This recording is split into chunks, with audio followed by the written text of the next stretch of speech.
What's good, everybody? Welcome to the Over Quota podcast. Once again, I'm Webb, and my goal for these interviews is to give listeners, in addition to the sales coaching that they might already be getting, whether that be from their managers, working with their peers, whatever it might be, by listening to how other sales leaders at other organizations and other top salespeople have been achieving their success.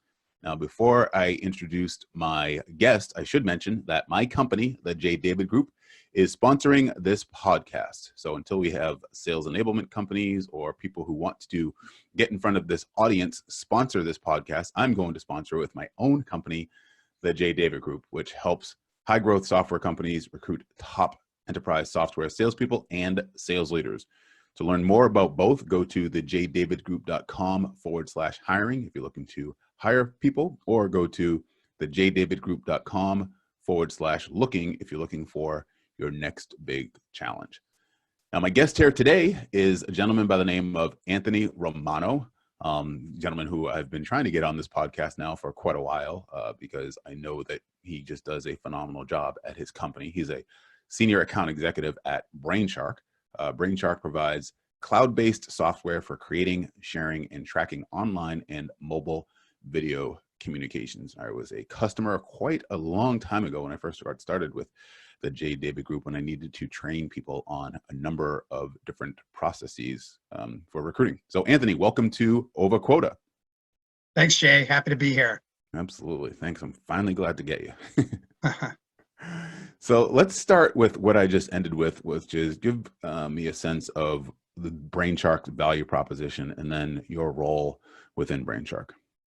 Yeah, so Brainshark is a sales readiness platform, and basically the value prop is it allows your reps to go through training and then articulate that value of the training in front of a customer. So allowing them to make sure that they're having those effective business conversations with their prospects and buyers.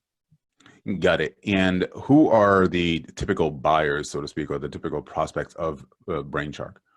Yeah, so, we work with a lot of sales enablement groups, and then basically, they're enabling their salespeople to give them the right tools to be more effective out in the field. So, and then we also speak to a lot of sales leaders, head of sales, because they're making sure that their reps are, selling the products and services that they sell at a high level. So we need to make sure that they're enabled, and then also they're able to not practice in front of their customers. So giving them the tool to make sure that they can have a safe place to practice their craft, and so when they're have that one moment of truth in front of a customer, they're ready. So that's important because at Brainshark, you have to always ask, are your reps truly ready? Mm-hmm.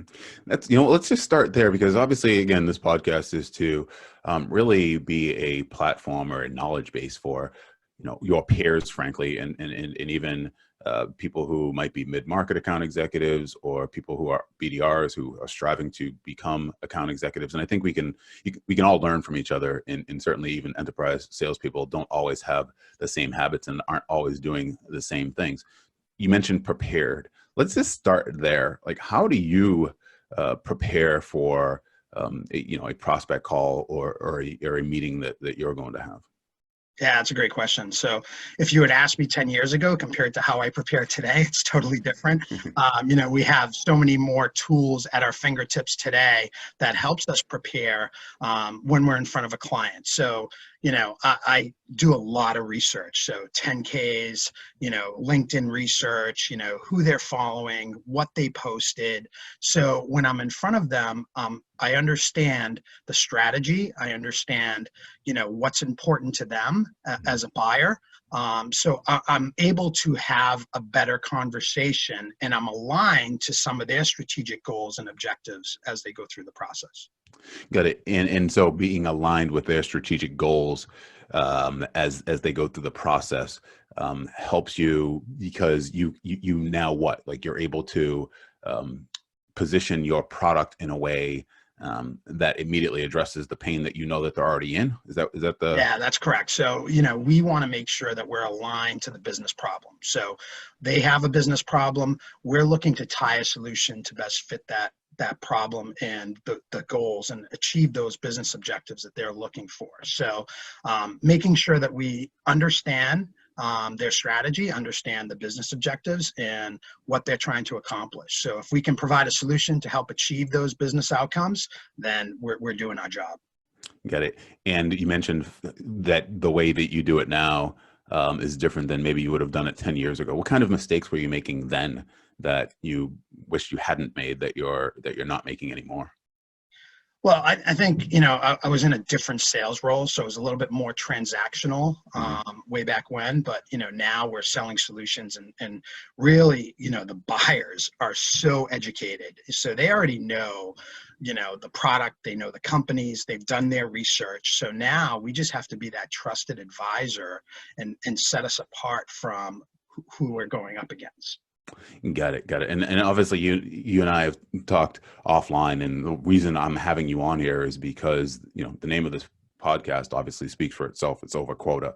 And I want to bring the best salespeople on that I know in the market, just from either referrals or just in talking with people. And you and I have talked a couple of times, and it's no secret. I mean, I'm trying to pull you into some positions, some companies that I've worked for, but obviously it's hard, right? I mean, you're doing really, really well, and to get Anthony Romano is difficult. And so I want to talk about that. Tell me, what does how are you able to sustain success that you've been able to sustain over a period of time? And I guess I'll ask specifically, do you have a daily routine or even a weekly routine that you follow, or an activity plan? And if so, what is it?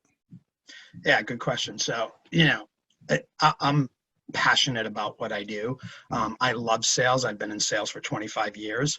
And if you don't have that passion, that drive and commitment, you're not going to be successful. And you need to make sure that you're always doing the activity, making sure that you're always, have that 5X pipeline, because you're not going to win every deal. So you need to make sure that you follow, the right activity, agenda, cadence, consistently if you want to be a top performer. So I've always set that goal to be that top performer. So you have to set that goal, and it comes with preparing.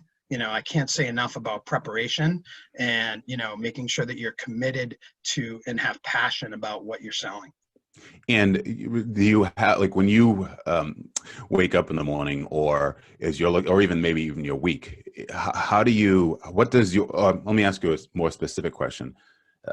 Walk me through what your week looked like last week, typically. Which, by the way, we were supposed to be talking last week, and you said, nope, I can't do it. So I want to know what was going on. So one of the big things for me is the reason why I'm successful, and I like, I'm a relationship builder. So I'm on the road. I get in front of customers, and I build that commitment and trust. So, I do a lot of travel. I recommend being on site and meeting people, because I think that separates you from other competitors out there that won't travel. But, for me, my agenda is, making sure that, my week starts fresh. So I, followed up with everything I needed to follow up with the week prior. And then now I'm ready to go this week forward. So I don't have any loose ends. And I'm able to, go through my cadence of calls, emails, LinkedIn, that type of cadence, to making sure that, I'm able to continue to build my pipeline and execute on, the opportunities that I'm working on. When you're so far over quota, let's just say, and let's say, for instance, you had a big year, you had a big quarter. How do you, what are you doing to hold yourself accountable to actually, even on the way to achieving that goal? Let's just say, for instance, you haven't, you're halfway through the year, you're, right now or early in the year, and there's a big number that you need to hit every quarter or every year. And it's, presumably that you're in a position where you're not being micromanaged and nobody's necessarily, looming over you every day. How do you hold yourself accountable to make sure that you're hitting the daily activities and the weekly doing the right things day in and day and week out that you need to do? Yeah, I mean, it's really looking at, the data, right? So looking at the CRM, making sure that I'm hitting those activity metrics that I need to hit. If I'm not doing that, I'm not going to be successful, and I'm not going to achieve the goals that I've set out to achieve. So, I always keep myself accountable where, if I'm lacking activity, or if I'm lacking, my weekly cadence that I normally have, then I need to make sure that I double up the following week, because in sales, you're only as good as your last sale, right? So, and my manager and my VP always remind me of that. So as much as I'm a top performer, it's only, what have you done for me lately, right? Right. Yeah, absolutely. That's right. It's kind of like, I'm going to be using a lot of sports metaphors here, but it's the same thing, right? As far as whether you're football or basketball, you're only as good as your last win or your last championship. Yep. And you mentioned hitting metrics and doing what you need to do. And if the activity is low one week, then you need to really double down on it the next week. Those metrics that you just alluded to, are those self-imposed? In other words, obviously you have these quotas and those types of things. Does management have KPIs? And if so, are yours the same KPIs, or are they slightly higher? Tell me a little bit about how you manage that.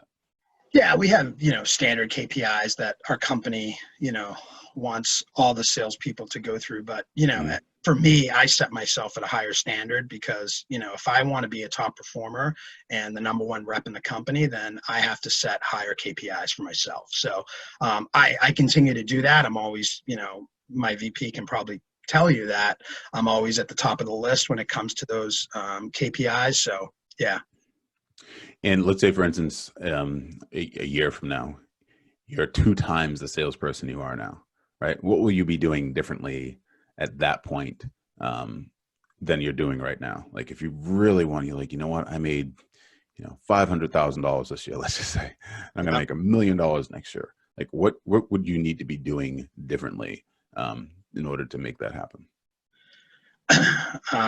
So I definitely would have to make sure that my time management was, if I'm doing 2x of what I've done the previous year.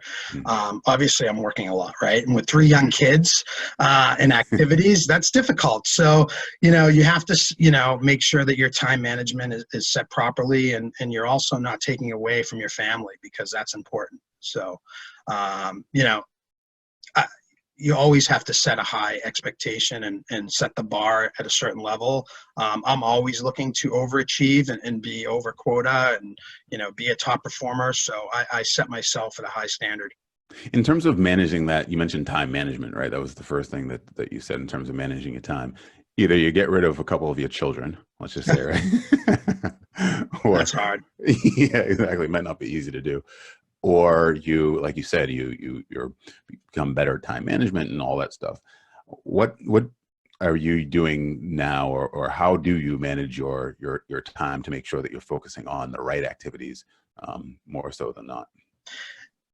So I do a lot of different things. So, if I know that I have activities that, and I coach sports, so I coach my kids, and I'll never, go away from that because I enjoy it so much. But, I'm working at night. So if I know I have to coach a game at 5 o'clock, well, guess what? My day doesn't end at 5 o'clock. So I have to, I'll do some LinkedIn work and, do some prospecting late at night, and really set myself up for the next day. So I'm ahead of the game. So you have to kind of coordinate properly and make sure that you make the best use of your time.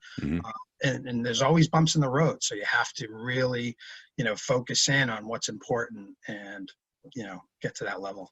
You mentioned prospecting, after, let's say, for instance, the kids go to bed or whatever, on, you're on LinkedIn. I think there's a misconception for maybe folks that are BDRs or maybe mid-market account executives that the Anthony Romanos of the world aren't prospecting anymore, that, somehow you've got the access to the golden leads of the pot at the end of the rainbow. Talk to me about that in terms of the ratio that is in your pipeline that you're to I guess, marketing generated leads. Like, so what are you putting in your pipeline and was marketing or the BDR is putting in your pipeline in terms of percentage? Yeah, look, I'm a busy guy, doing what I do, but there's never enough, you're always prospecting. So there comes a time my BDRs they'll tell you, I text them at like 10 at night and I'll say, hey, this is a good lead. Why don't you follow up with this guy tomorrow morning? Because he just posted X on LinkedIn, and I'll share that. So, I'm always working and, trying to figure out, how I can better my craft and how I can, increase my pipeline, because I want to really stay at that 5X level. Once I go beneath that 5X level, I'm not doing my job. So I keep myself accountable to making sure that I'm always prospecting. I would say for me, marketing's probably 3/4 and I'm a quarter of that. Got it. Prospecting. Got it. Okay. And you obviously mentioned improving, and I feel like that's one of the hallmarks of people that are able to stay at that 5X in pipeline and consistently meeting their goals and hitting their numbers. What resources do you use, or how do you get better? Like in terms of improving your own ability as a salesperson, or just as a professional, just as a person in general? Like what sort of resources are you using for that? So number one, I use my own product, right? So, we have a phenomenal video coaching product, and it really allows you to have a safe place to practice your craft. So, I'm always, practicing, if there's a new product launch or a messaging that just came out, I'm always using the tool to practice. And I can't say that enough, because a lot of people don't do that, right? So if you want to be a top performer and be, over quota, so to speak, you really need to practice your craft. And we have a great tool to do that with at Brainshark. And we also have the machine that tells us, how we're coming across, it takes facial recognition software. So I can see how I come across in front of my customers and prospects. So you always have to be practicing your craft and getting better. And we have the tools to allow you to do that. And just to be clear, so when you say practice, you mean you're practicing your presentations, like your let's say your whether they be online or face-to-face presentations, and that's what you mean? Absolutely, yes. Okay. And as you're practicing and going through that and honing your craft, you mentioned facial expression. The software recognizes sort of facial expressions and those types of things. What are you, like when you're practicing and you're doing those things, like what are you looking for to know I've got it? Is it that you don't pause at certain points? Is it that you're not speaking too fast? Is it that you're, intonating at the right points? Like, talk to me about what you're looking for to say, okay, good, I've got this.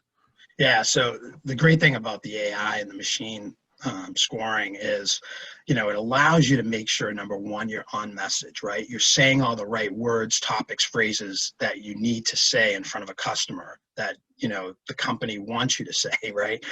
And then secondly, are you talking too fast? Are you really going through your conversation and speaking so fast that you're losing the customer? And then what type of grade level are you speaking at? Are you speaking at a 7th grade level, or are you speaking at a college grade level? So the machine transcribes all that data and takes it, and then gives you an output of how you're coming across. The facial stuff is not part of the scoring when you're talking about AI. It just allows the rep to really see how they are talking to a customer. Someone may say, hey, you look angry every time you're talking to a customer. Well, now you can practice that and, see how the machine scores it. Are you happy? Are you sad? Are you angry? Are you content? So you can really get some great insight by using the product. Is there another tool besides your own Brainshark that you use to help you? And if so, what would be the top of that list, I suppose, of other tools? So I Sales LinkedIn Navigator is one of the big tools that I use personally.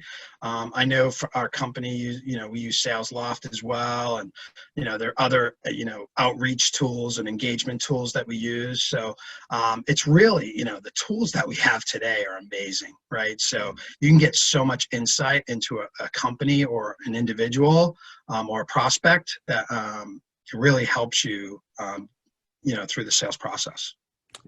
And speaking of sales process, I often talk to sales leaders who want their sales candidates to have a particular sales process. I was actually just talking to somebody offline about it, and it doesn't necessarily mean that they have to have a named sales process like Sandler or Challenger or something like that. But give me a sense of I guess, do you have one of those traditional sales processes that you've been through? And if not, just talk to me a little bit about your process and or even methodology in terms of making sure that you're getting what you need to get from the customer every step along the way. Yeah, so I went through force management, command of the message. So that's a type of methodology that I use today. So it's always making sure that when you're going through the sales process, understand the business problem, right? So understand what's important to them, what the problems are. Have that. Go through your slides. When I speak about slides, you take discovery and then go through that, validate that. This is the problem. This is the problem that we're trying to fix today. And here's the outcome based on our solution. If we were to be able to tie our solution to that business problem, here's the outcome that you would receive and the ROI that you would receive. So yes, I use force, the command of the message methodology, and I think it's working. How long ago did you start using that, or at least start going through that?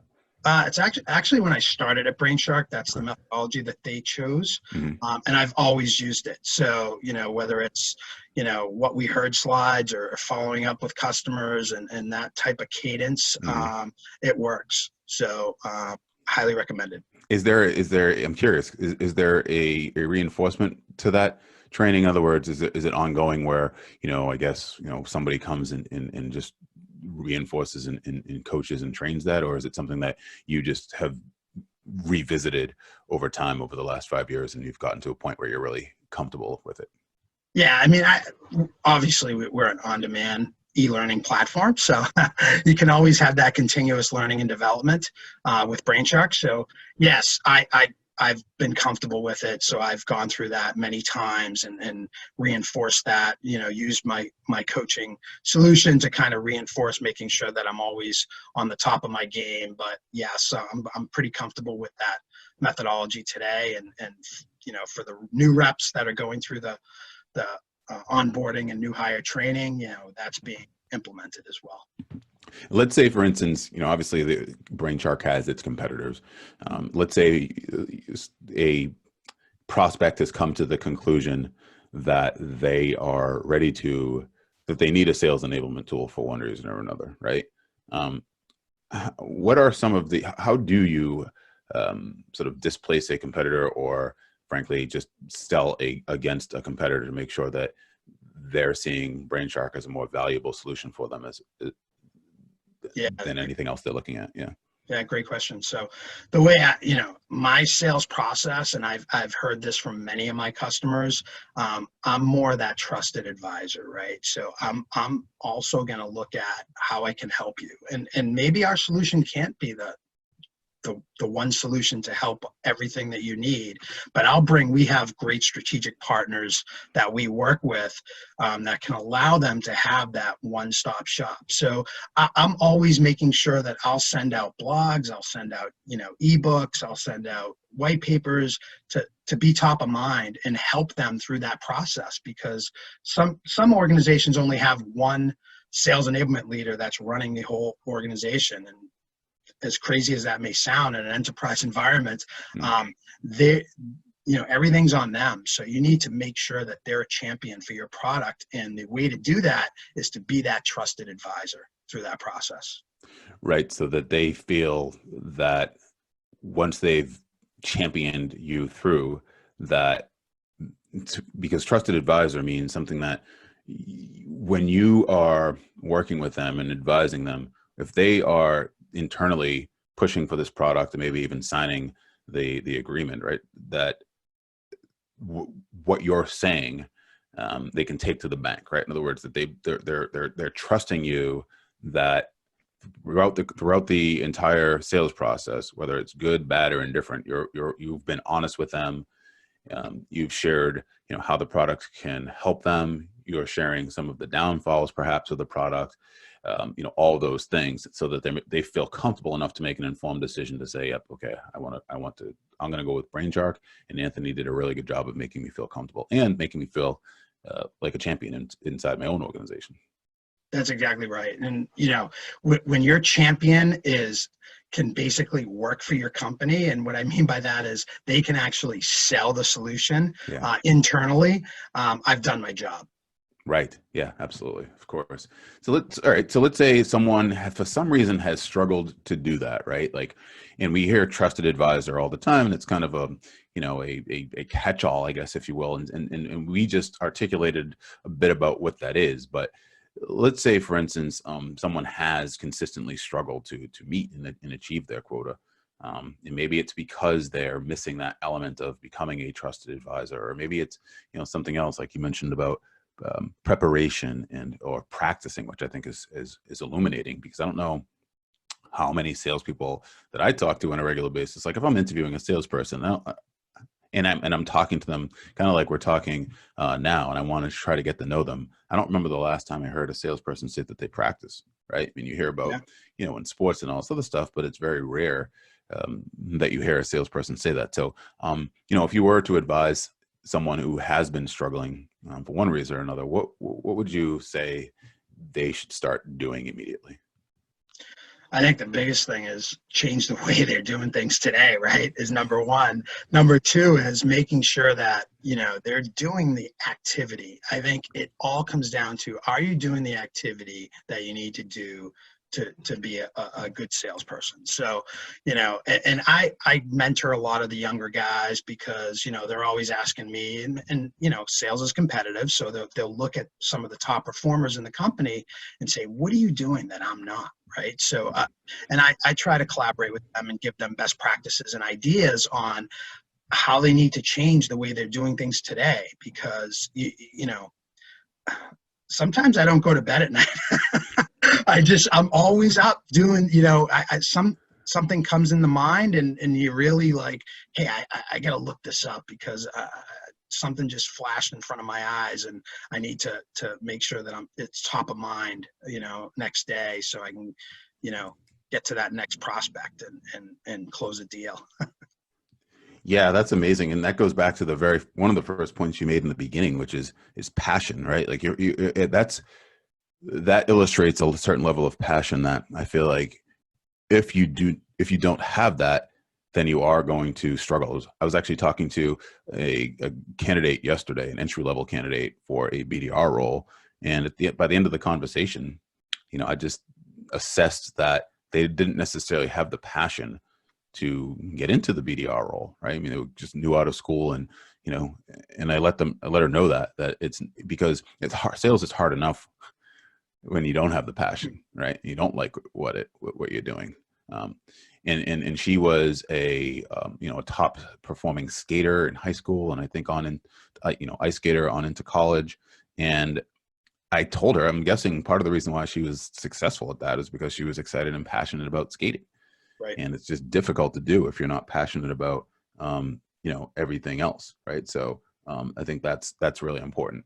And you just mentioned something that I think really crystallizes why I wanted to have you on and why I want to have other top performing sales reps on, because, that question that that people are asking you internally, the people that you're mentoring is, what are you doing differently that I'm not, right?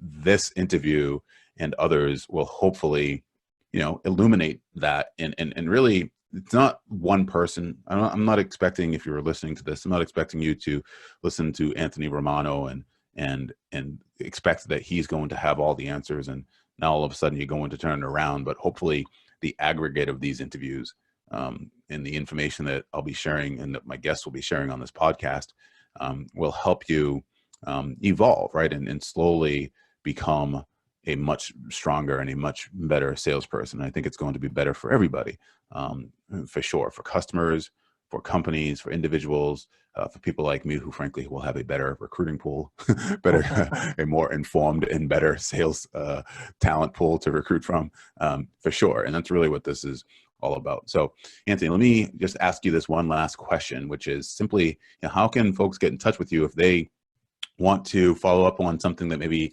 you said that I didn't ask, or just simply to say thank you for doing this today? Yeah, so LinkedIn, right? So I'm a big LinkedIn guy. So Romano617, that's my LinkedIn profile. Feel free to reach out. I'm happy to help and share some best practices and collaborate with you to making sure that you're over quota and you're working hard and being that top performer inside of your company. So happy to assist.